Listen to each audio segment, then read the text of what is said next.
Welcome to the Mindful Healers podcast with Dr. Jessie Mahoney and Dr. Ni-Cheng Liang. We are physicians and leaders who are also trained in coaching, yoga, mindfulness, and integrative medicine. We are also mothers, spouses, sisters, daughters, aunts, and friends.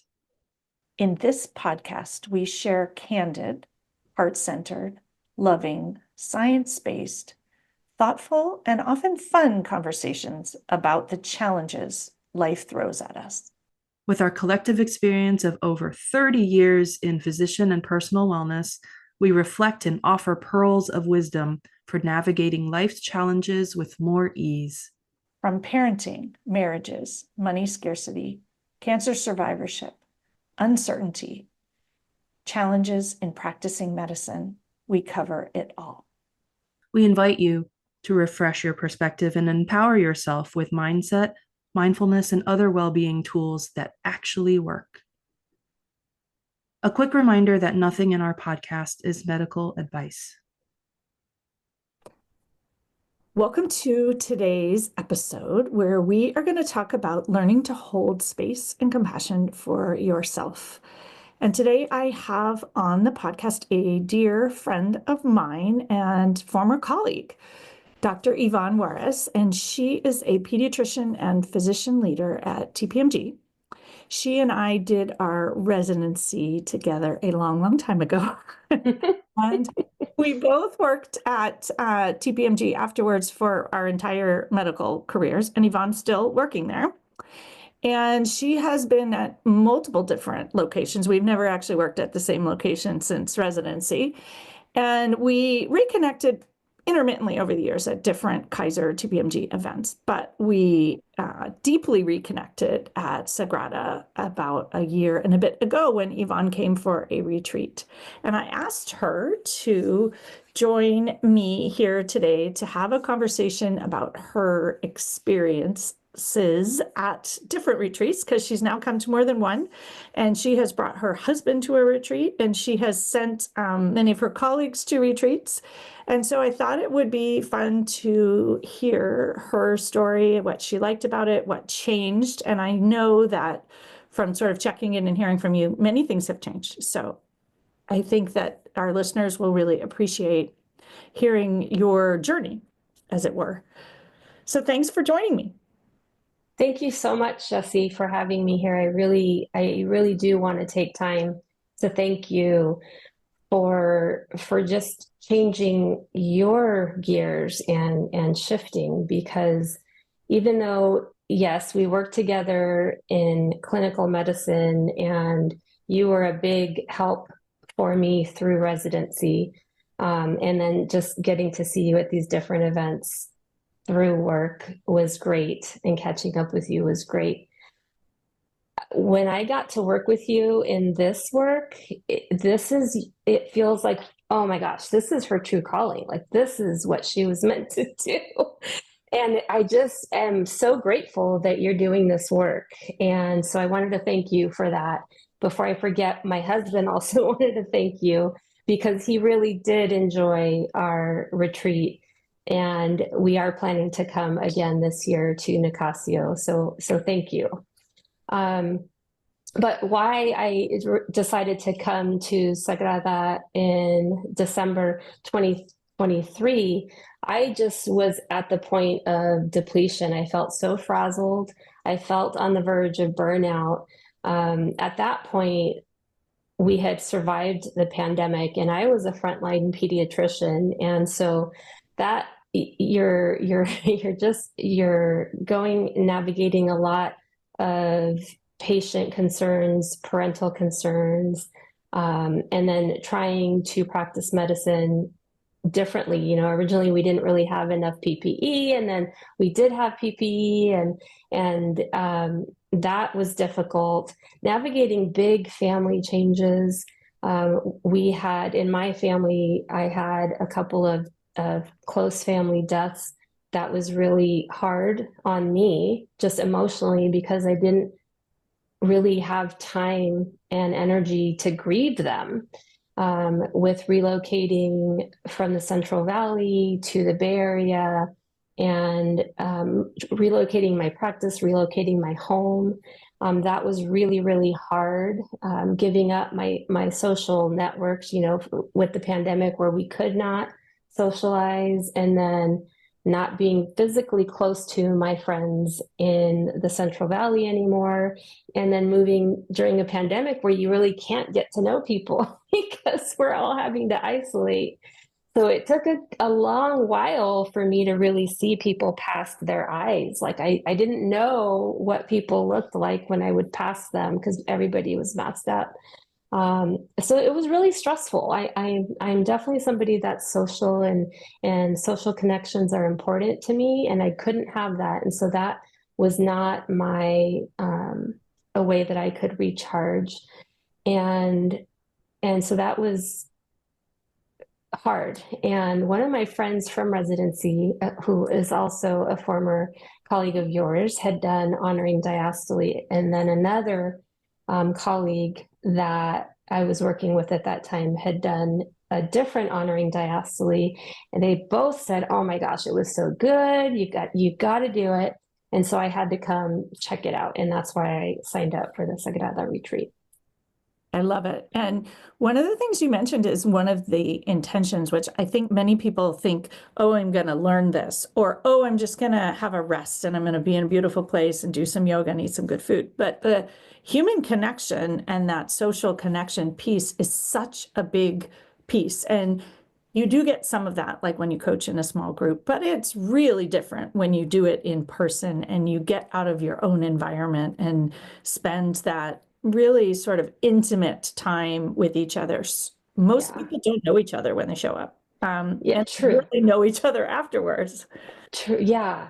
And so that was what I just absolutely loved. So when I got to go to Sagrada, I think it was the 5-day, I can't remember how many days we got to be there. But just the physical space of being out there on that property, the property was amazing. The sunsets were just glorious.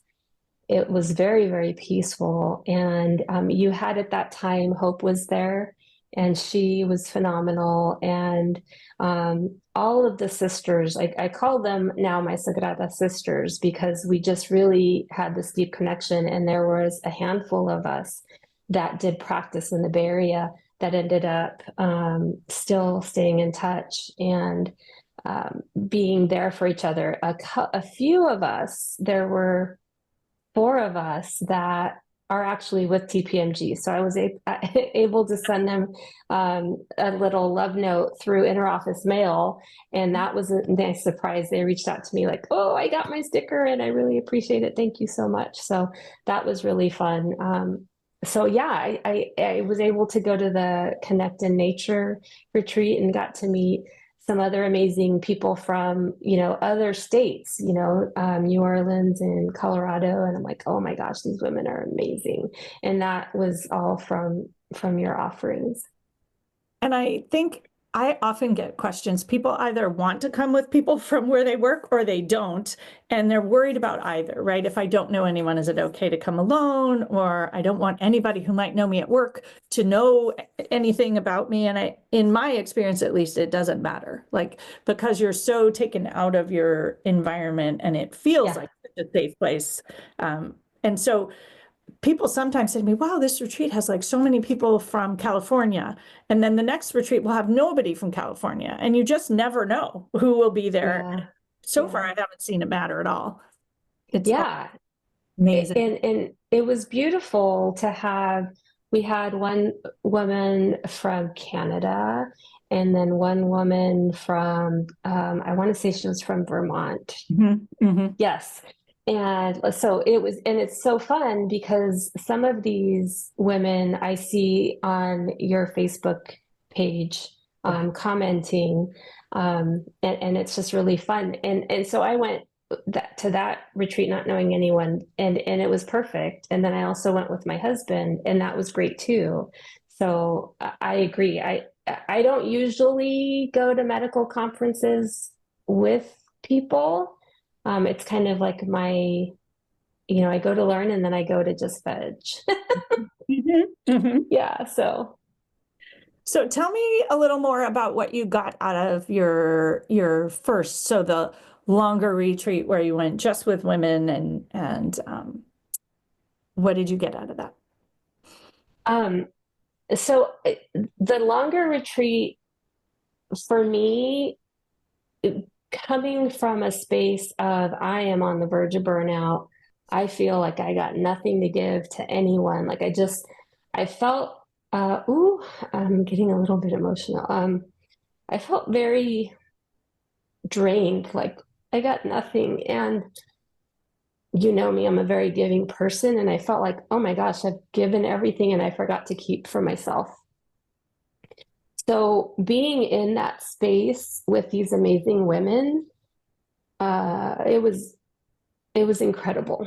I just was able to feel like, you know what, now I can have this space and I can start to grieve my losses. I can start to heal my heart and I can be kind to myself. Like that's actually okay to be kind to myself. It's okay to take the time. It's okay to sleep in if I need to sleep in. It's okay to breathe. It's okay to just sit. And and these women were amazing and they just allowed for it. And I loved your practice every morning. We got to start with a word. And it was just amazing how those words would find us. And it was so like, what? Did you plan that? And no, of course, but those words just seemed to find us. And it really helped us focus and be open to our direction and okay, where do I need to be headed now to kind of make manifest what my true nature is and what my direction should be. So I appreciated just all of the calm feminine energy that was just there. But I do have to say, Mark being there and just feeding us his glorious food, oh my gosh, you could feel the care that he put into it. It was all delicious. It was all beautiful. I just felt cared for physically, emotionally, spiritually. It was a game changer for me. I'm just soaking that in because I always tell people on this podcast, I practice soaking it in. I used to be one of those people's like, no, no, no, or like, just let it go and pretend I didn't hear it. So I'm working on that. So as you say that, I will practice soaking it in. And I wanted to ask too how it helped you going forward. And I might separate it into sort of personal and then, your practice or your career, because I think I do get this question a lot. Well, people are totally down with the idea of a retreat. I'll just go to a retreat and I'll have a break and I'll have a vacation. It'll be amazing. But then, I go back to my crazy busy life and it's all out the window. And my intention with these retreats is 100% not that. But it's easier for other people to understand that when someone who's experienced it can sort of reflect on how it impacted both your practice and your home life. Yeah. I think let me start with my home life, because I think that in this season of my life has be absolutely shifted. My priority is there. Like I've in my career rise, yep, I've been a physician leader. I've, done great, what do we call those? Patient satisfaction. Like I've checked all of those and they're fabulous and they're wonderful. And I realize that previously has come at a cost. Mm-hmm. And at this point, I realize that cost, I don't want to pay that cost anymore. And I am now shifting to really focus on the two most important people in my life, which is my husband and my daughter. And so what I learned when I came back from Sagrada, I was just like, "Ooh, you guys, this was amazing. I can't even tell you, like you want to show them and then they don't quite get it. Like they hear the words, but they weren't there to feel the feels, right?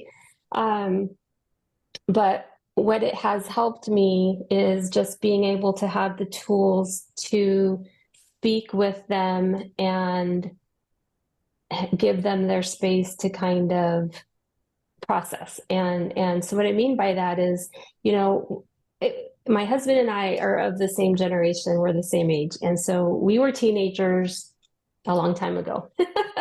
and now we're raising our teenager, and oh man, her experiences are different. They're just way different now than what we went through when we were teenagers.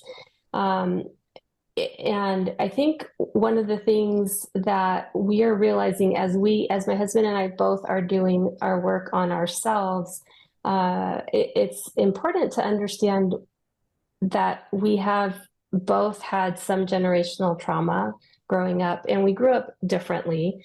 And then my husband went on to go into the military at like 17. He signed up, 18, he went to war.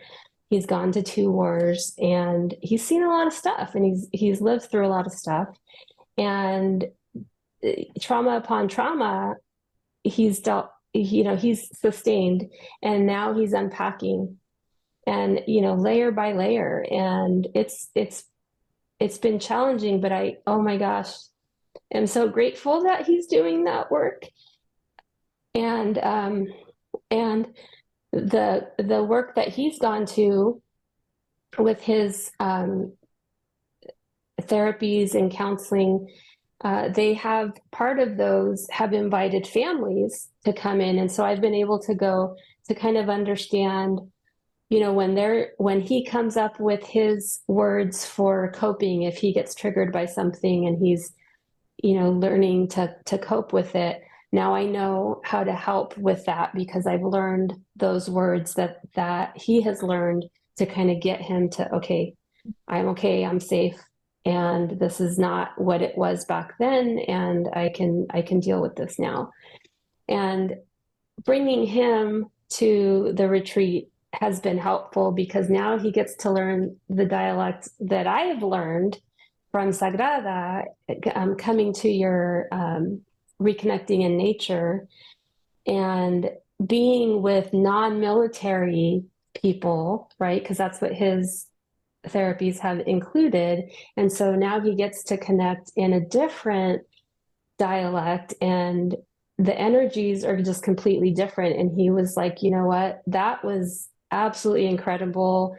He loves you. He loves Nichang. The people that we got to experience in nature together, the yoga in Muir Woods, the meditation on Muir Beach, like all of that was just like, he said that's what I'm able to use to kind of help ground myself. And so he's really appreciated that. And so he said, yeah, let's go again. So we're coming to Nicasio this year. I can't wait. Yeah, but it has helped us because, coming together to parent a teenager through, she's 16 now, and it's a challenging time for her. My goodness. So, we're navigating, bringing her through a pandemic, bringing her through social media, bringing her through the rigors of classwork and friends, and Mom, can I work? Well, what time do you have to work? No, you don't need to work. Like, don't even think about that. And now she's like, okay, can I get my license at this age? Like, she was ready to grow up before I was ready to let her, and then I just realized, okay, you have to fly. Like, ultimately, you're going to have to fly. And this is the time that this is how you learn. And okay. And so she has been our greatest teacher as well. And we have to kind of keep each other in check, because she's wanting to do things that we're not ready for. And then we have to have the conversation, and we're able, with the work that we've done, to have, and we're still learning. We don't always have the, We're right always learning. Yes, absolutely. Absolutely. But she gets to the point where she's like, you still have to parent. She's not always happy, and yet she understands okay, sometimes I don't get to do everything I want, but at least they're having the conversation. And a lot of times we'll compromise because we're either too strict or, And I think what's so cool about this work is that it doesn't almost matter what the issue is. It applies to being human. And so it applies to being a physician, it applies to being a parent, it applies to being a partner. And all of those things are inseparable in my mind. I think we like to say, oh, work's over here and parenting is over here. But yeah, when one's not going well, the other's impacted. And so yes, you came super burnt out and sort of wanting to replete yourself so you could continue to practice medicine without the burnout and the cost of yeah, the work really helped you full spectrum in your life, it sounds like. absolutely. And I think one of the other big lessons, and I had had some inklings of this message before coming to the retreats, but it just kind of got cemented, was the importance of not only self-care, but also boundary setting, right?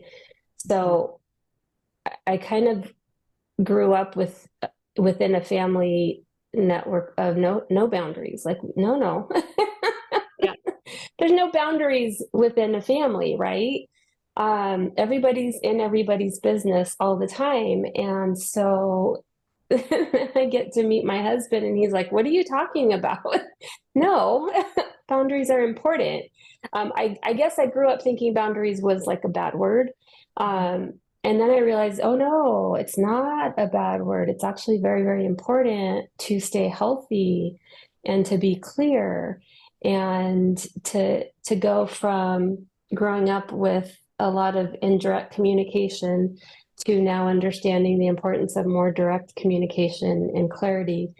And that's been super, super helpful to be able to understand, okay, there is a way to set a boundary kindly and nicely. It doesn't have to be mean or cruel, and still save your energy, protect my peace, essentially, and my time and my resources, and still be able to function. And that is huge, not only within my family, right? But also at work, oh my goodness. And then also with extended family and friends and everything. It's important. So what part of what you learned at either both retreats has helped you the most at work?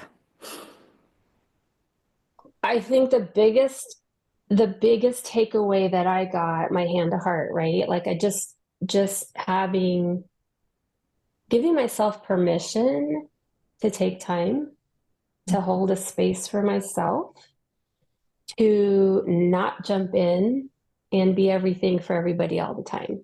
Because I was really good at that. Mm-hmm. And I realized that's draining me. And it's draining me. I have nothing left to bring home to my family, who I love the most.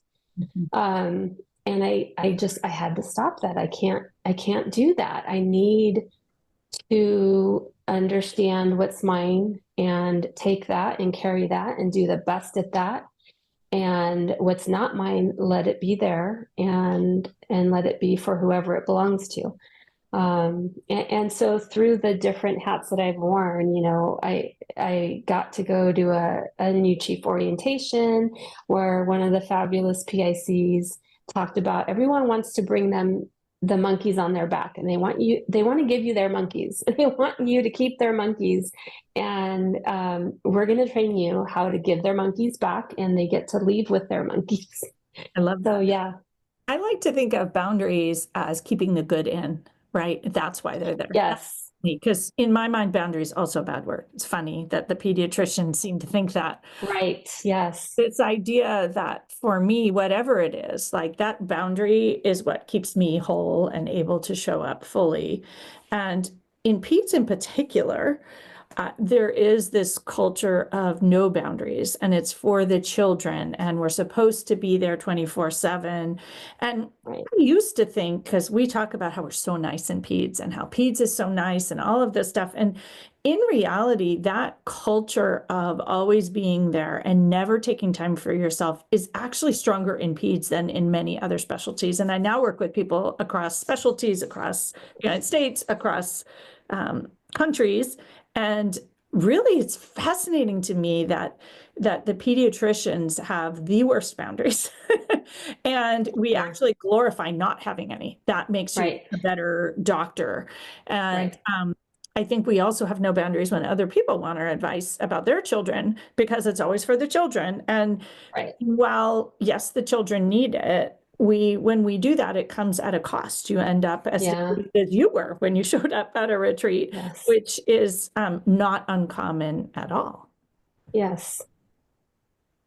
Yeah, I remember, and still, and I am so, it's one of those, oh, thank you so much for having so much trust in me. But I tend to realize a lot of my staff will pick me as their child's pediatrician. Yeah. And then in between patients, they will ask for patient care. And I'm like, okay, wait, but I have a full schedule, and I'm like, about to jump onto this telephone visit, or I'm about to go see two siblings for their well care. And so what I have now started to do is, okay, look, I see that there's some telephone appointment time in my schedule. So go ahead and ask so-and-so to schedule that. And then we'll talk about that at that time, just because I need to make sure I have all of the information for your child's information. And right now I don't have the time to give to them. And so that, for me, has been permission and kindness to myself that, yeah, I can still take care of them, but I don't need to drop everything I'm doing at the expense of whatever patients are dealing with, or at the expense of me, right? Having to switch gears right in the middle of something is really hard. Well, and I think so often people think of this retreat work and this self-care work or self-development work as it's for you. And it's actually for everybody, right? Like the more healthy and whole we are as humans, as physicians, the more we have to offer our patients, the more we have to offer organizations, the more we have to offer families, and really to the system. If we want to partake of it. But I think there's this idea that it's selfish, or there's this division. And in actuality, it's all human. I also like to think that if we show up as pediatricians with no boundaries, what are we teaching parents? That have no boundaries. I have noticed over the many, many years that has kind of, I'm a former chief of department, and if a pediatrician doesn't have good boundaries, neither do their patients, and those parents tend to not have good boundaries with the children. What we model is so impactful, and so doing this work on yourself is, I think that's a huge reason why it's such a game changer. Yeah, and I was also listening to something, I can't even remember from where it was, that talked about how when you drop what you're doing, like parents that don't do date night because their child needs whatever, and so they just stop doing date night. Well, that's telling the child that you're not as important. And then so that consciously or subconsciously tells them that when they're a parent, then they should not see themselves as important. And that's not healthy. We don't want to send that message. And when I framed it like that, I realized, oh, okay. It's that paradigm shift, right? Okay, that makes sense. I need to do that. One of the things that I teach, and I don't know if I shared it at your retreats or not, but this idea that we tell people how to treat us, and we tell people what to think of us, and not only with our words, which is part of it, but with our actions. And so if we don't treat ourselves well, or we're always apologizing for ourselves, or we're always saying oh yeah, no problem, I can drop this, then they're like, yeah, what she's doing is not important, or what value she brings is not important. And so that's something that comes up often. And I think this brings me to this idea that one of the reasons that I think people keep coming back for retreats is that they're never the same. And we never cover the same information because the people are different. The time of year is different. The energy is different. And there's so much to learn. And so it's like an ongoing, I often call it peeling an onion, layer. And so the first retreat you come to, you're super burnt out. The second one, you weren't super burnt out. You came in a very different place, and yet it still brought you value. I'm curious, actually, how would you describe how you showed up for Connected Nature? Do you remember? I was super excited. I felt open and eager. I definitely was, it was a complete different mindset. Open and eager, though we did have to drive through morning commute through San Francisco. From the night before would be my suggestion for this Oh year. my gosh.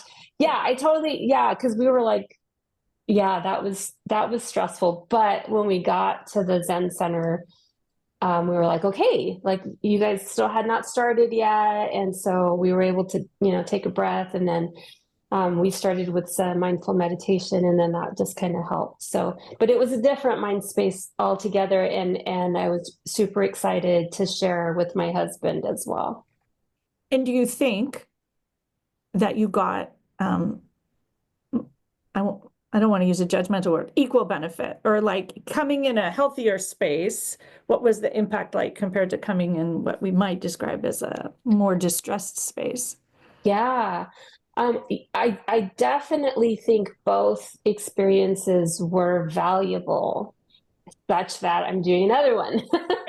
Right. I felt like I was barely surviving for the first retreat, and I got to a point where, okay, I was on my way to healing and on my way to really getting healthy again. I do definitely feel that I was healthy when I went to the second retreat. And now, you have your Maslow's hierarchy, right? And so, okay, I'm not at the base anymore. Like I've gotten higher on my pyramid. And so now I can learn more. And, you talk about your pathways. You have that super highway of your habit and your bad monkey brain thinking. And that's way too easy to just not follow that path anymore, right? So of course, through the time between the two retreats, I would kind of migrate that way. And so with practice, and that's why I love when Chang's like always thank you for practicing with me today. I'm like, oh, yes, it's that word. I love that word, practice. Well, and what you practice grows. Yes. And that's what I appreciate, because I always was, always too hard on myself. Like, well, I'm not good at that, so I don't want to do it. Well, how are you going to get good at it if you don't practice? Silly. Isn't that funny too, as pediatricians, right? Children practice crawling, they practice walking, Yes. talking, Yes. and that's all fine. But somehow when you turn some magic age, whatever it is, you're done. It might be when Yes. you're done with your training, like it's all to be done completely. You're supposed to just know it. And know it. Yeah. And there's no more evolution. And yet we all believe in evolution. Right. The other thing I'm really enjoying hearing is that between the end of your Sagrada retreat and your Connected Nature retreat, that was less than a year. And you looked like a completely different person when I saw you less than a year later. And you are one who didn't do any coaching in between, right? You just did your retreat, you integrated at home, and then you came back, and now you've integrated again, and we'll see what's next. But yeah, I like to point out, so many people ask me, well, what's the right path? Do I do a retreat first? Do I do coaching first? Do I do retreat, then coaching? It doesn't matter, right? You do what works for you and what works for your life. And I do tell people sometimes, like, you really need to spend a little time on this, or, but generally you can make whatever work, and you get what you need that gets you. Yes. And then it's very obvious what it is you want next. And so I love being able to see so clearly, 9 months later, this is what it looked like. How many months? We're like 6 months later now. And what does it look like? Yeah. Yeah. And I appreciate, because I definitely am, especially having many family members and friends that have passed away in these last several years. I believe in spiritual guides. And that's one of the things that Hope, when I had my session with Hope at Sagrada that first year, she's like, oh my gosh, Yvonne, you have so many powerful energies around you. They're just there. You just tap into them whenever, and they're there. They're supporting you. And when I heard that, I just was like, wow. It just kind of, it was that mind shift. And it was that, okay, just pausing so that you can hear and see and feel, right? And that was a big shift for me, that I wasn't taking space. I wasn't being aware. I was just trying to survive. Yeah. And So and what it's do you nice. do now Say rather than again? what do you do now rather than survive? So I I take time. I love to, so what, one of the things from my first retreat that you helped me understand, because one of the things, because I was so frazzled, was that I would play a lot of my phone video games to just kind of, the word you gave me was buffer, because I was just so overwhelmed with work and emotional demands and critical thinking demands, that I would just withdraw into that phone. So now I am crocheting, and I learned how to knit. And so I'm doing more creative things that help me kind of rejuvenate, replenish. I do get regular massages, and that's been something that I had done before pandemic, and then pandemic hit and we couldn't do that anymore. And it was slow for me to find somebody new and then to get that as a regular habit. So I do that regularly.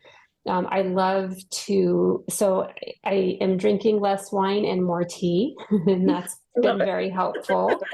I live very, very close to the ocean. And so my husband and I this morning, we drove to the ocean and we walked around and have had a beautiful just there. And I had a hand to heart, just letting the sun soak in and just listening to the ocean and listening to the seagulls. And that was just very rejuvenating for me. So what I'm hearing is intentional creation of space and intentional actions that are kind and compassionate and perhaps helpful to you. Yeah, yeah.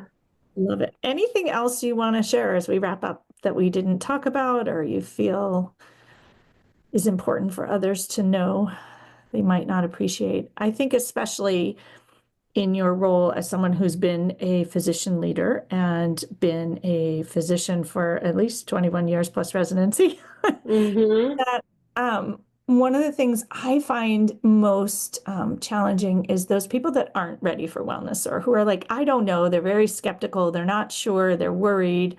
Like, what is there anything that you think could help those people who are toe in, toe out? I'm not sure I'm ready. This won't help me.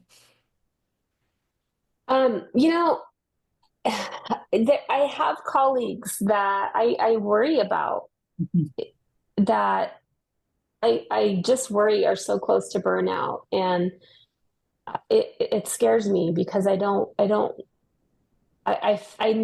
what that feels like, and that's not what our true nature is, right? And when you're in it, it's really hard to acknowledge, to identify it. And I think that word is finally kind of being given validation, like, oh yeah, this is a real thing. It's not made up. And people really are dying from it. Like, they either slowly physically are dying from it with all the stress or the bad coping mechanisms, or they take their life, and it's a true thing, or it destroys relationships that are near and dear to them. So how do So I we worry. get them some of the tools that would help? Well, I think what when I have identified colleagues that are in that situation, I just have tried to share, you are important, and you are worth the time, worth the investment, really. it's not something that like your family loves you. I love you. Like your colleagues, you are important to us, and we want you to take care of yourself. And I've had several colleagues that have, gone really hard, full steam, retire, and quickly die. And I don't want that. I have family that have had, very stressful careers that die too young. So like it's something that's really important. Stress is a killer. And so if we don't learn how to manage it, and we don't learn how to live our lives and understand how to keep it in check, it's going to hurt us. And so I have just tried to have those open discussions, not to lecture, but just to say, I'm worried. This is what I was feeling. This is what helped me. Yeah, I find that it's helpful, because people look at you and they think, oh, you're well now, so you wouldn't understand. And I think we also don't often appreciate what's going on underneath the surface. We're all pretty good. Many people who come to me for coaching or come to retreats, they're like, no, I have it all together on the outside, but it's on the inside. And we always want to make sure everyone knows we have it all together on the outside. Yeah, right. Taking all of our energy. So I think sharing our personal experiences is super valuable as a leader, and to say there are things that work. I loved something you said there, which was the framing of it in terms of stress. Like, stress kills you. We were not trained to understand our own levels of stress and how to reduce our own levels of stress, and understand. That's one of the pieces I try to bring into it, is the physiology, because I think that we can connect to that when we can't connect to anything else. And you then believe in it. You become a believer once you see how it changes your life. But for many people, I find too, just the physiology of stress and saying like, wow, this thing that feels very woo is actually releasing different neurochemicals. It's like, oh, okay, I'll try it. Absolutely. And just in terms of one of the moves that we made was moving from the Central Valley to the Bay Area to now the Central Coast. So now I live in a small beach town. The speed of life here is slow. It's really slow. And I tell my husband, like, and I still feel this now, living here for 4.5 years. When I'm home, I feel like I'm on vacation. I don't feel like I am living in a hustle and bustle, high stress situation. And that physically feels different to me. And I really appreciate that. And, when I want to get to the ocean, it's a 5-minute drive. And when I want to get to wooded areas for a nice little hike, it's a 10 or 15-minute drive. Like, it's beautiful. And that also helps physically. I can feel the difference. I don't feel so tight when I am at home and relaxed, whereas previously I was a pretzel. Yeah. Well, and one thing that comes to mind here is that part of it, many people think, okay, I'll move and everything will be different. And you can move, but if you take the same thought patterns and the same approaches with you, it doesn't change. And so you moved and did all this work, and now everything is different. Right. Very cool. Well, I want to thank you for joining me today. It was super fun to have the conversation and to see you. Thank you. And I am looking forward to seeing you again in person sometime in 2025. Yes. I think that is all I have to say for today. So thank you so much, Jessie. Thank you. I had so much fun talking with you. Thanks so much for joining us. We encourage you to dive into the show notes for each episode for more learnings and resources. We also invite you to take a listen to the many other Mindful Healers podcast episodes, and please share the podcast far and wide with colleagues, friends, and family. If our message and approach resonate with you, we would love to work with you. When you listen to a podcast, you consume information, but when you work with us, you can actually practice and change. We offer coaching and mindfulness experiences, talks, workshops, retreats, and more. Connect with us at themindfulhealerspodcast.com. The content of this podcast is not medical or life advice. We invite you to participate in the mindful moments we offer at the end of most of our podcasts, but please only do so safely.